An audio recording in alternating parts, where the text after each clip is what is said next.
Graça e paz, Deus abençoe a todos. Estamos de volta agora falando sobre bioética. Bioética é o material da editora Vida Nova, o livro do Gilbert Mailander. É por aí o nome dele. É um teólogo luterano e professor universitário que atua nessa área de ética cristã ou bioética. Nós temos aqui no Brasil também alguns expoentes, tá? Nós temos alguns autores brasileiros muito bons.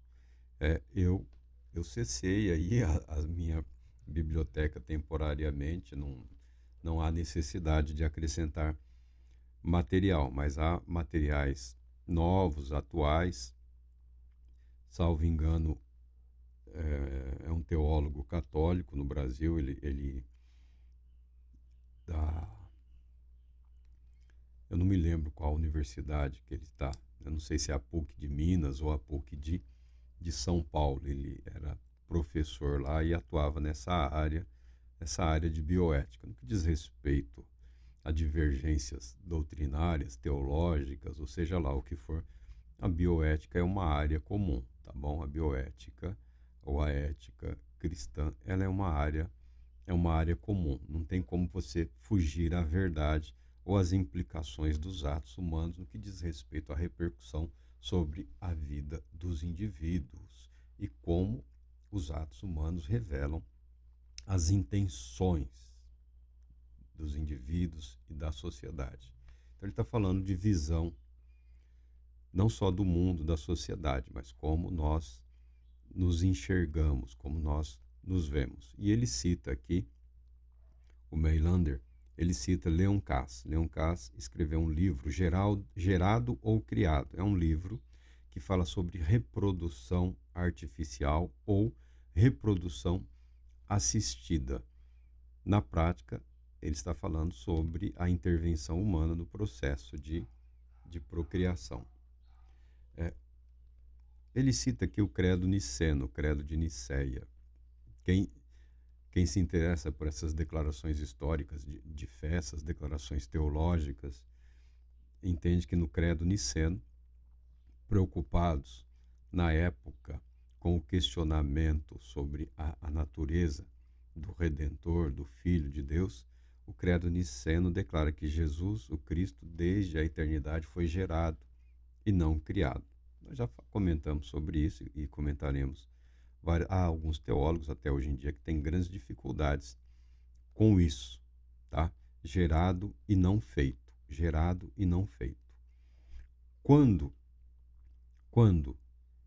o autor reflete sobre a possibilidade ou sobre o conceito atual de reprodução ou sobre a possibilidade de produzir bebês, produzir vidas, como se isso pudesse se tornar um processo industrial, ele faz a seguinte declaração.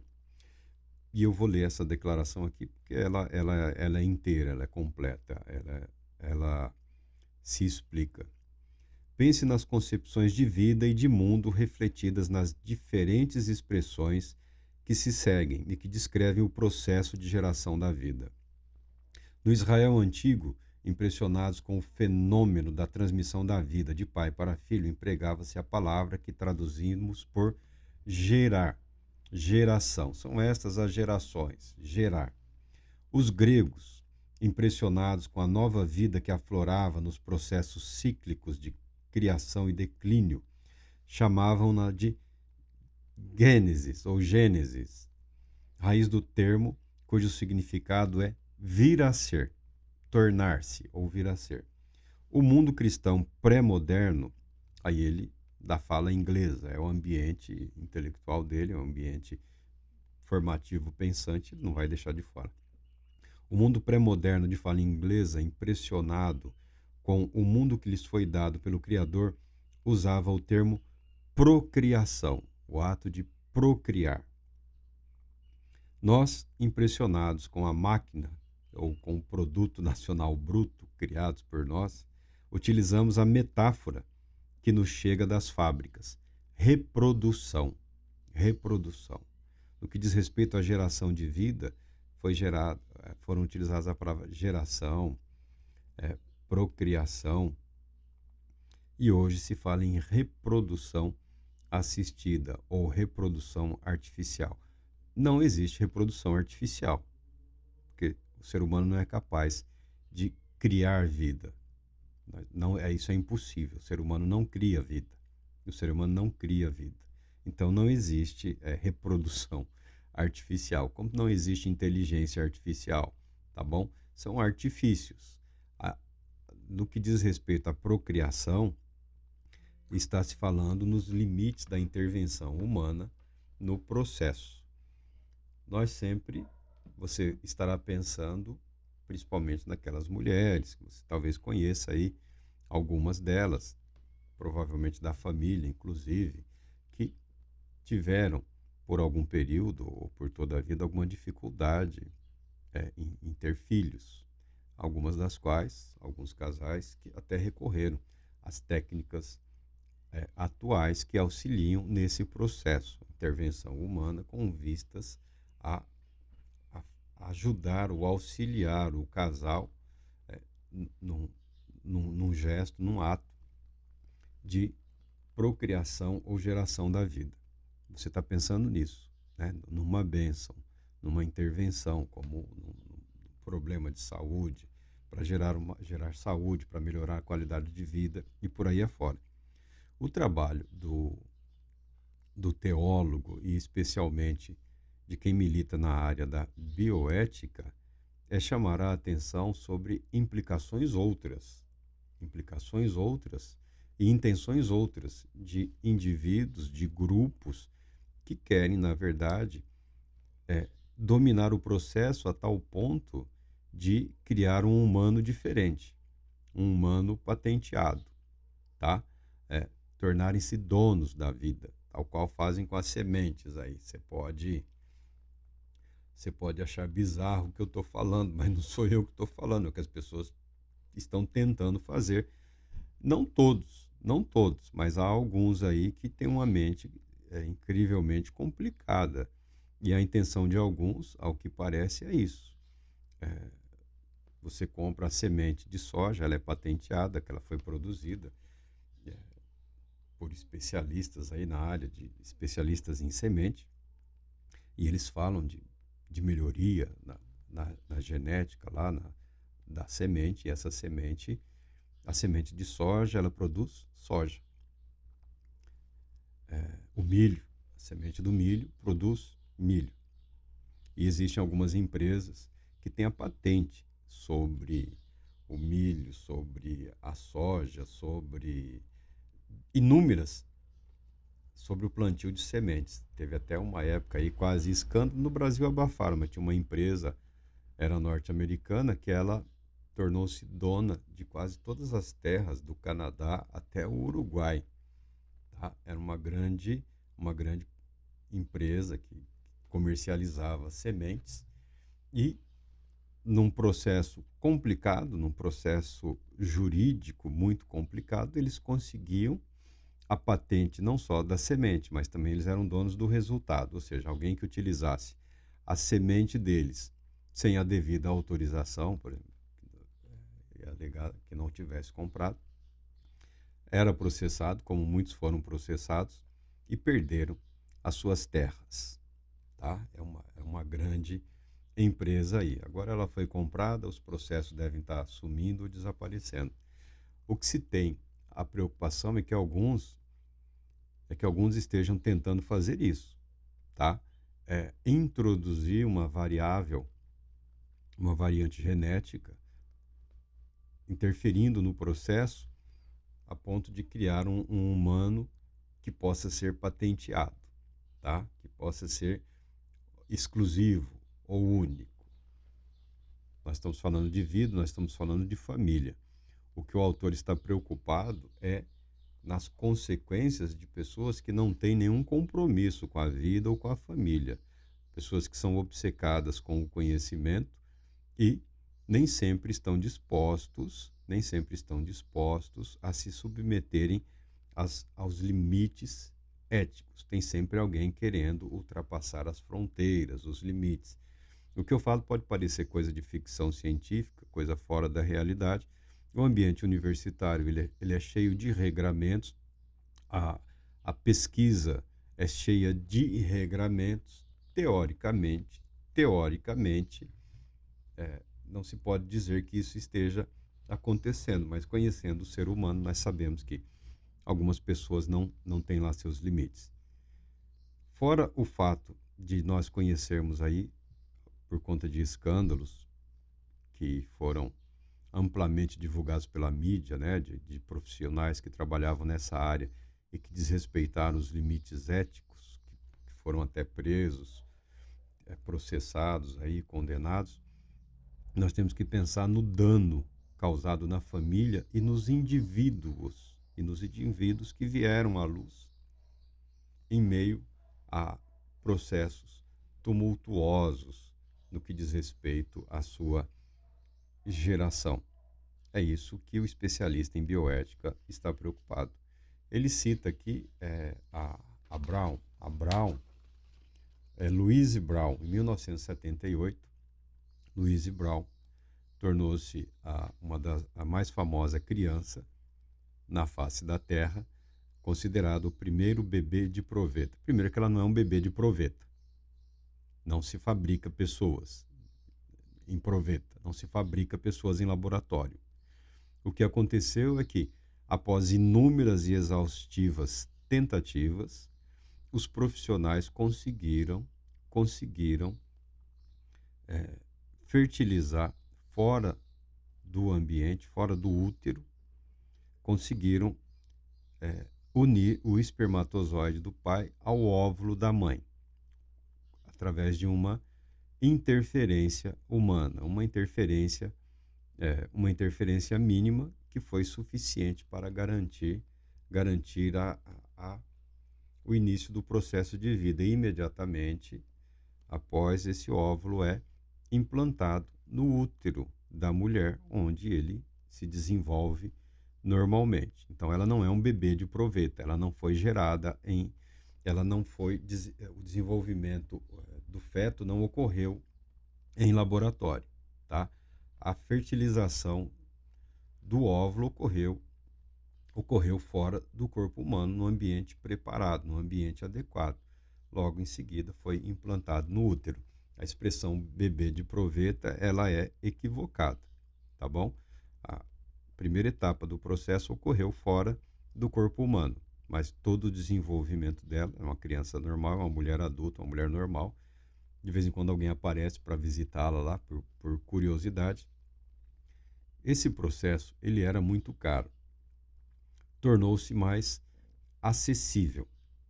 Mas a verdade é que ele não é infalível. As estatísticas, na época que o livro foi publicado aqui, davam conta de que somente cerca de 20% dos casais que utilizavam a fertilização in vitro são bem-sucedidos, tá bom?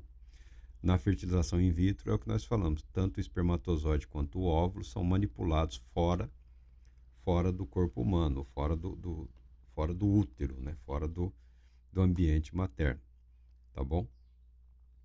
A que isso leva? Leva à possibilidade hoje, a possibilidade atual, de que uma pessoa venha a ter 5 pais. 5 pais, não é isso?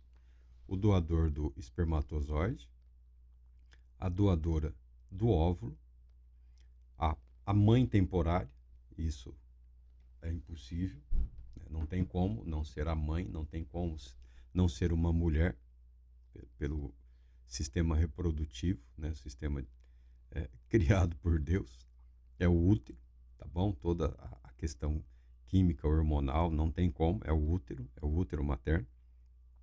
Então, pode ter o doador do espermatozoide, um homem, a doadora do óvulo, uma mulher, a mãe temporária, em cujo útero ocorrerá o desenvolvimento do embrião, do feto, e os pais, que serão os pais de fato dessa criança gerada.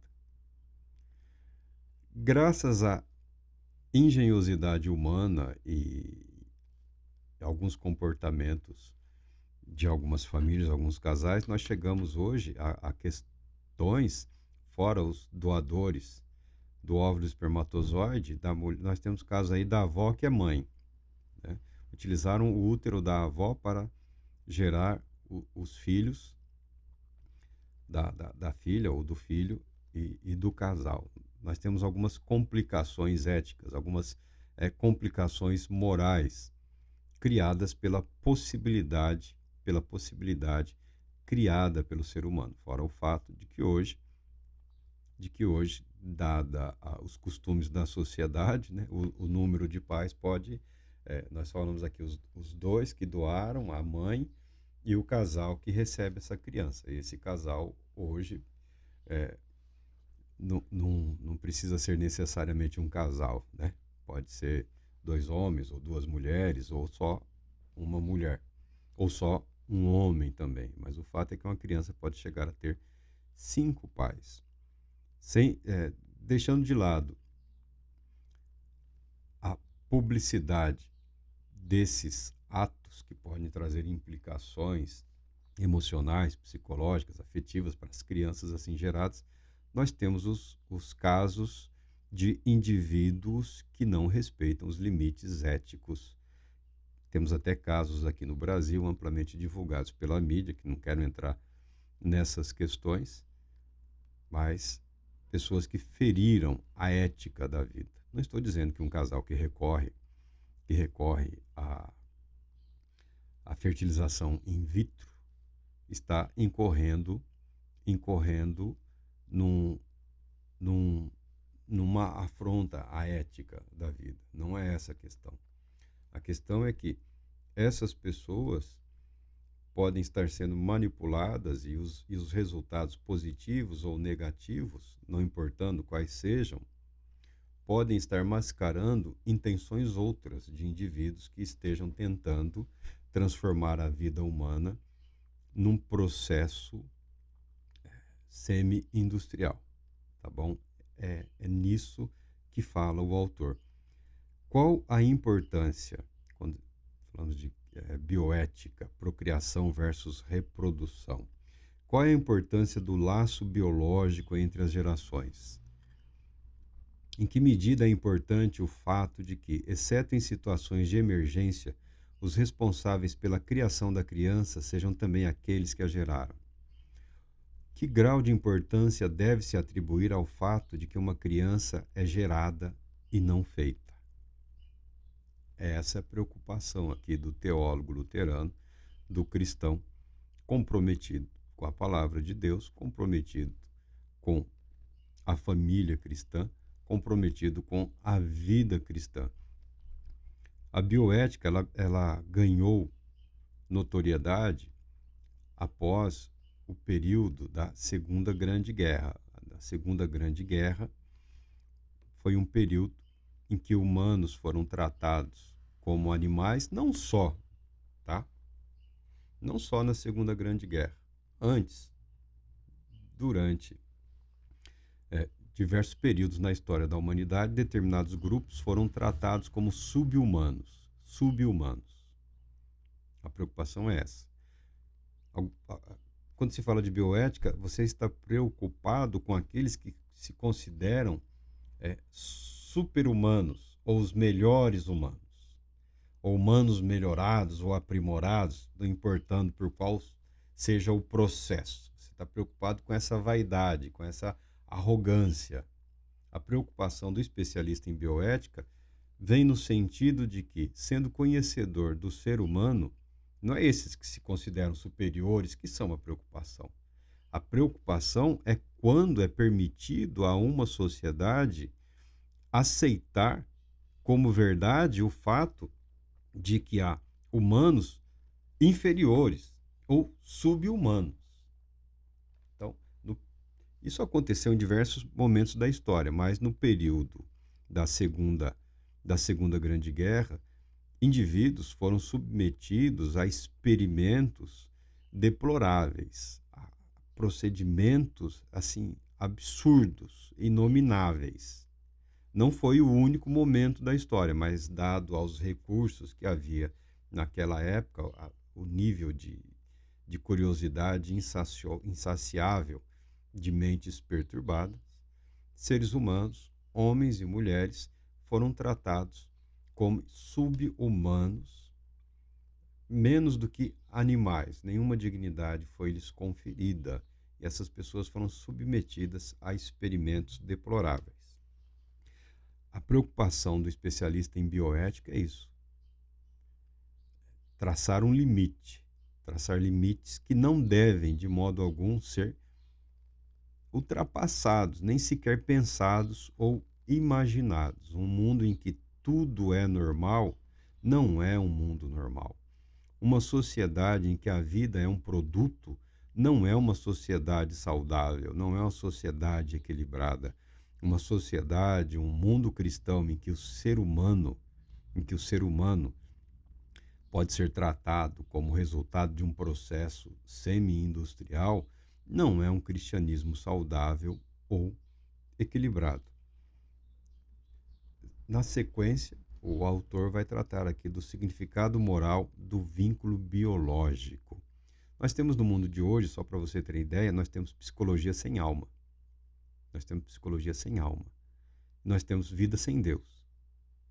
É disso que se está tratando em bioética.